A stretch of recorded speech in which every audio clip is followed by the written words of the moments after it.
شروع کرتا ہوں اللہ کے نام سے جو بڑا مہربان نہایت رحم کرنے والا ہے۔ معزز سامعین، اللہ پاک آپ کو خوشباش رکھے اور اپنے حفظ و ایمان میں رکھے۔ تو آئیے آج کی کچھ احادیث کی طرف چلتے ہیں۔ حضور پاک صلی اللہ علیہ وآلہ وسلم نے فرمایا، قیامت کے دن بدترین حال میں وہ شخص ہوگا جس نے دوسروں کی دنیا بنانے کی خاطر اپنی آخرت برباد کر ڈالی۔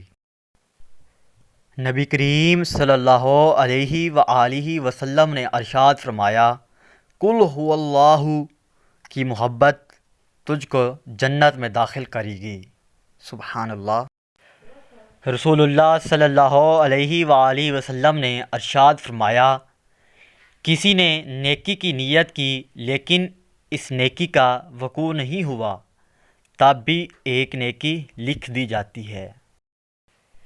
آپ صلی اللہ علیہ وآلہ وسلم نے فرمایا، تم یہ کہو، اے اللہ مجھے بخش دے، مجھ پر رحم فرما اور مجھے عافیت دے اور مجھے رزق دے۔ حدیث قدسی سیدنا ابو ہریرہ رضی اللہ تعالی عنہ سے روایت ہے کہ نبی کریم صلی اللہ علیہ وآلہ وسلم نے فرمایا کہ اللہ تعالیٰ فرماتا ہے، اے ابن آدم تو خرچ کر، میں تجھ پہ خرچ کروں گا۔ نبی صلی اللہ علیہ وآلہ وسلم نے فرمایا، خوش ہو جاؤ، خوش ہو جاؤ، یقیناً یہ قرآن پاک ایک ذریعہ ہے جس کا ایک سرا اللہ کے ہاتھ میں اور دوسرا سرا تمہارے ہاتھ میں ہے، اسے مضبوطی سے پکڑ لو کیونکہ اس کے بعد تم کبھی بھی گمراہ اور ہلاک نہیں ہوں گے۔ حضرت ابو ہریرہ رضی اللہ تعالی عنہ سے روایت ہے کہ رسول اللہ صلی اللہ علیہ وآلہ وسلم نے ارشاد فرمایا، اگر تم اللہ کی عبادت میں مشغول ہو جاؤ تو وہ تمہیں لوگوں سے بے نیاز کر دے، ورنہ دونوں ہاتھوں سے کمانے کے باوجود تمہاری ضرورتیں پوری نہ ہوں گی۔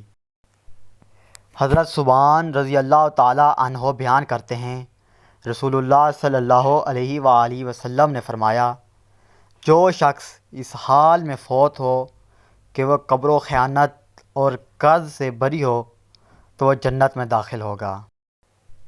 صلح رحمی کا اجر، رسول اللہ صلی اللہ علیہ وآلہ وسلم نے فرمایا، جو چاہتا ہے کہ اس کے رزق میں فراخی ہو اور اس کی عمر دراز ہو تو وہ صلح رحمی کیا کرے۔ صدقہ کی فضیلت کا بیان، حضرت جابر رضی اللہ تعالی عنہ بیان کرتے ہیں، رسول اللہ صلی اللہ علیہ وآلہ وسلم نے فرمایا، جو شخص بنجر زمین کاشت کرتا ہے تو اس کے لیے اس کاشت کرنے میں اجر ہے، اور ہر طالب رزق اس میں سے جو کھا جائے تو وہ اس کے لیے صدقہ ہے۔ سفر میں اللہ سے ڈرو۔ ایک آدمی نے عرض کیا، اللہ کے رسول صلی اللہ علیہ وآلہ وسلم، میں سفر پر نکلنا چاہتا ہوں تو آپ صلی اللہ علیہ وآلہ وسلم مجھے نصیحت فرما دیجئے۔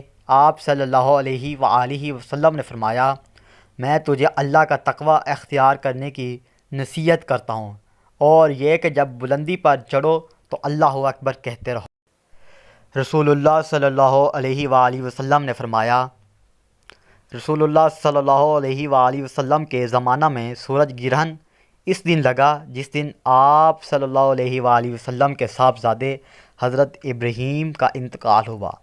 بعض لوگ کہنے لگے کہ گرہن حضرت ابراہیم کی وفات کی وجہ سے لگا ہے، اس لیے رسول اللہ صلی اللہ علیہ وآلہ وسلم نے فرمایا کہ گرہن کسی کی موت و حیات سے نہیں لگتا، البتہ جب تم اسے دیکھو تو نماز پڑھا کرو اور دعا کیا کرو۔